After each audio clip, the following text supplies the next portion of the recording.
गरीब मेकअप वाली का तीज। श्वेता, तुम किसी भी बात की चिंता मत करो। मुझे दूसरी नौकरी मिल गई है। अब जैसे ही सैलरी आए मैं बच्चों की स्कूल की फीस और घर का किराया भी भर दूंगा, इसलिए तुम परेशान मत हो। श्वेता को पता था कि राजीव को दूसरी नौकरी तो मिल चुकी है, लेकिन राजीव की तनख्वाह बहुत कम थी। ऐसे में घर का किराया, बच्चों की पढ़ाई का पैसा, बिजली, राशन और घर के खाने का खर्च, सब कुछ राजीव की तनख्वाह से तो पूरा होना नामुमकिन था। जिस बात को सोच श्वेता का मन बहुत ही ज्यादा घबरा रहा था। उसे समझ नहीं आ रहा था कि वो राजीव की मदद कैसे करे। एक दिन श्वेता अपने दोस्त रागिनी से बात करते हुए अपनी सारी परेशानी बताती है। अरे रागिनी, क्या बताऊं, वही तो समझ नहीं आता है कि मैं क्या करूं जिससे कि मैं पैसे भी कमा लूं और राजीव की थोड़ी मदद भी हो जाए, पर मुझे तो ऐसा कुछ समझ ही नहीं आ रहा। श्वेता, मेरी बात सुन। तुझे याद है कॉलेज टाइम में तुझे मेकअप करने का कितना ज्यादा शौक था और इसीलिए तूने घर में किसी को बिना बताए मेकअप का कोर्स भी किया था।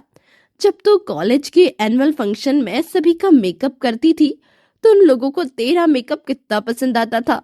तो तू तो अपने पास के किसी पार्लर में जाकर जॉब कर लेना, तेरा मेकअप करने का सपना भी पूरा हो जाएगा और साथ ही साथ तुझे पैसे भी मिलने लगेंगे, जिससे तू राजीव की मदद भी कर पाएगी।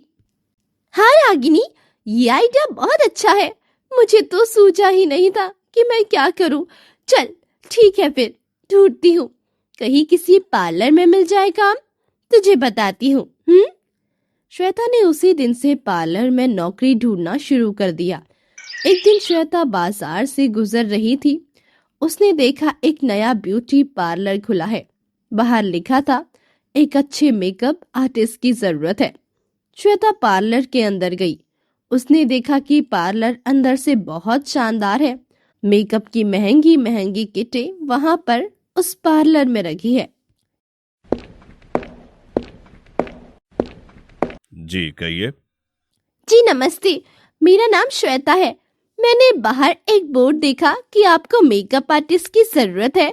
जी, हमें मेकअप आर्टिस्ट की जरूरत तो है। साहब जी, मैं मेकअप अच्छा करना जानती हूँ। मैंने मेकअप सीखी हुई है। देखो श्वेता, हमारे पार्लर में तुम्हें काम तो मिल जाएगा, पर तनख्वाह तुम्हें 2 महीने बाद मिलेगी। 1 महीना पहले हम देखना चाहते हैं कि तुम कैसा मेकअप करती हो। चलेगा? श्वेता थोड़ी चुप हो गई। फिर उसने पूछा, सर, तो 2 महीने बाद मुझे 2 महीने की सैलरी मिलेगी ना? हाँ, तुम्हें 2 महीने की तनख्वाह एक साथ मिलेगी। 25,000 रुपए महीना दूंगा। श्वेता को पता था कि काफी समय से वो काम ढूंढ रही थी, लेकिन उसे काम नहीं मिल रहा था। 2 महीने के इकट्ठे पैसे मिल जाएंगे, ये सोचकर श्वेता ने नौकरी के लिए हाँ कह दिया और फिर अगले दिन से श्वेता पार्लर में नौकरी करने गई। आ गई बहू, रसोई में कहाँ जा रही हो? पहले हाथ धोकर अपने कपड़े तो बदल लो। जी माँ जी, दरअसल मैं पहले दाल चावल चढ़ा दूं, उसके बाद कपड़े बदल लूंगी, क्योंकि फिर रात के खाने में देर हो जाएगी ना। चिंता मत करो बहू, खाना मैंने बना दिया है। बस तुम जल्दी से अपने हाथ मुंह धोकर आ जाओ। जब मेरी बहू दिन भर मेहनत करेगी तो क्या मैं अपनी बहू की इतनी भी मदद नहीं कर सकती? तुम बस अपने काम पर ध्यान दो, मैं घर की सारी जिम्मेदारी संभाल लूंगी। घर के सारे काम मैं करूंगी। अब जाओ, जल्दी से कपड़े बदल कर आ जाओ, फिर हम तीनों मिलकर साथ में खाएंगे। जिसे सुनकर श्वेता की आंखें खुशी से भर आती है। उसकी सास सच में बहुत अच्छी थी। अपनी बहू का ख्याल एक बेटी की तरह रखती थी। थैंक यू माँ जी, मेरा इतना साथ देने के लिए। मैं तो भूल ही गई थी कि आप मेरी सास नहीं, मेरी माँ है, और माँ अपनी बेटी को कभी तकलीफ में नहीं देख सकती ना। श्वेता, तुमने जहां पर काम के लिए बात की वहां के मालिक ने तुम्हें 2 महीने की सैलरी देने की बात कही है। जरा ध्यान देना, क्योंकि आजकल लोग हम जैसे जरूरतमंदों का काफी फायदा उठाते हैं, काम करवा लेते हैं और पैसे भी नहीं देते। नहीं जी, ऐसा नहीं है। वहाँ के मालिक बहुत अच्छे हैं। और भी लोग हैं वहां पर काम कर रहे हैं। श्वेता ने पार्लर के मालिक पर विश्वास किया और काम करने लगी। श्वेता का मेकअप देखकर लेडीज को बहुत पसंद आने लगा। अब धीरे धीरे पार्लर के मालिक को लगने लगा कि श्वेता की वजह से उसके पार्लर में भीड़ बढ़ी और उसका अच्छा खासा मुनाफा भी हो रहा है। और फिर ठीक 2 महीने बाद मालिक ने श्वेता को उसकी पूरी तनख्वाह दे दी। श्वेता बहुत खुश थी। उसके हाथों में 50,000 की पहली तनख्वाह आई थी। श्वेता ने उन पैसों को संभाल कर खर्च किया और बाकी कुछ पैसे जोड़ कर रख दिए। जीती रहो बहू, भगवान तुझे और तरक्की दे। माँ जी, आज अगर मैं कुछ पैसे कमा पाई हूँ तो सिर्फ आपके और राजीव के सपोर्ट की वजह से। आपके सपोर्ट की वजह से ही ये संभव हो पाया है। तुम भी तो मेहनती हो। तुम्हारा काम लोगों को पसंद आया। तुम्हारी वजह से तुम्हारे मालिक रमेश जी का पार्लर इतना अच्छा चल रहा है। पर वही इस पार्लर में काम करने वाली एक और लड़की शीतल, जो श्वेता की तरह ही पहले से उस पार्लर में काम कर रही थी, वो श्वेता से जलने लगी। उसने ठान लिया कि वो कैसे भी करके श्वेता को उस पार्लर से निकाल कर रहेगी। एक दिन पार्लर के मालिक ने बताया कि हरियाली तीज आने वाली है और इसको लेकर पार्लर में बहुत भीड़ रहेगी। पार्लर में महंगे मेकअप प्रोडक्ट्स आए हुए थे, जिनमें से एक मेकअप किट बहुत महंगा था, जिसकी कीमत लगभग 25,000 थी। पर अचानक वो पूरा मेकअप किट ही गायब हो गया। रमेश जी, मैं तो पिछले 2 दिन से छुट्टी पर थी। मेकअप किट तो कल चोरी हुआ है ना? तो अब सब कुछ साफ हो गया है श्वेता। मेकअप किट की चोरी तुमने ही की है। अब बात सुनो, आज तनख्वाह जो तुम्हें मिलनी थी वो तो गई।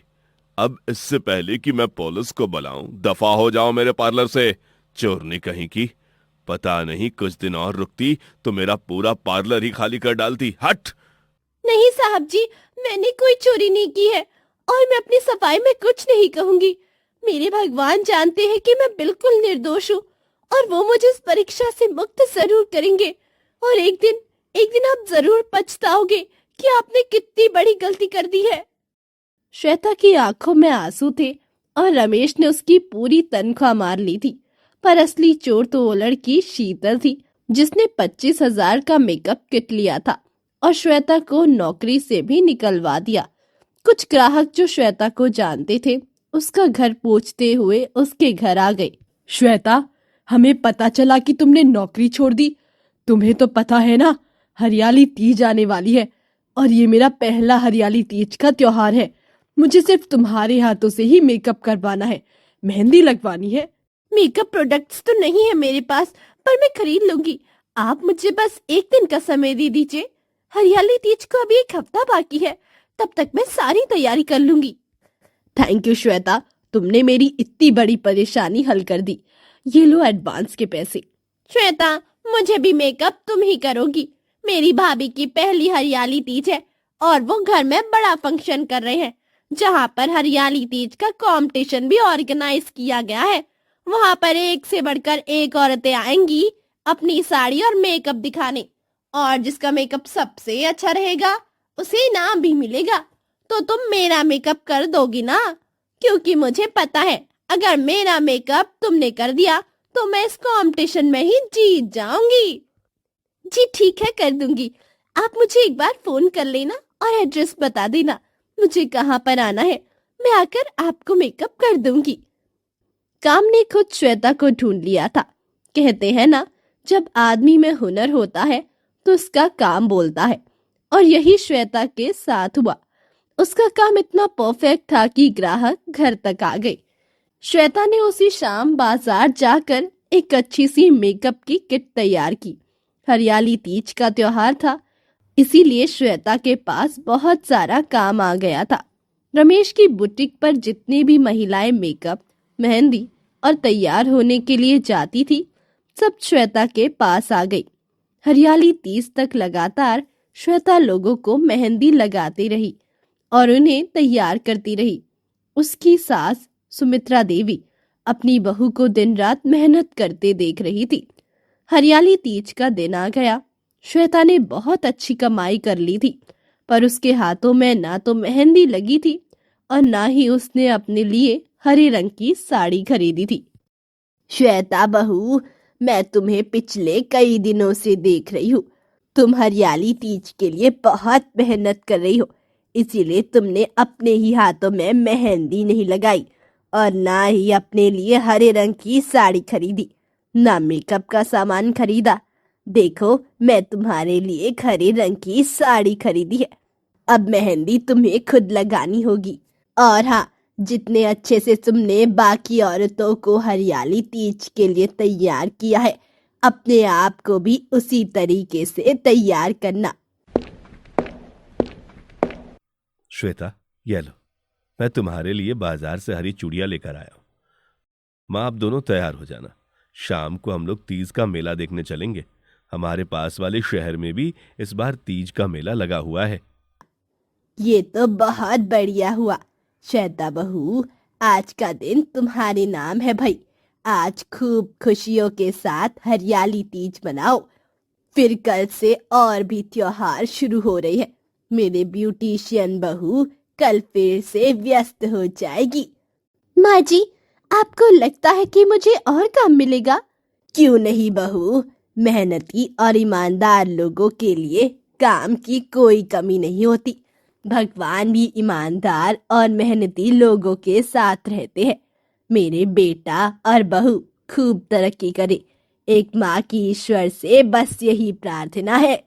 तभी पार्लर का मालिक रमेश आ जाता है। उसके हाथ में 50,000 थे। श्वेता, मैं उस दिन के लिए तुमसे माफी मांगना चाहता हूँ। असली चोर तो शीतल थी। मेरे पार्लर पर सफाई का काम करने वाली यमुना ने सब कुछ बता दिया। मैंने शीतल पर नजर रखी, पैसों का भी घपला कर रही थी। अरे श्वेता, ये रहे तुम्हारे तनख्वाह के पैसे। मैं चाहता हूँ कि तुम फिर से मेरे पार्लर में काम करो। माफ कीजिए सर, अब नहीं।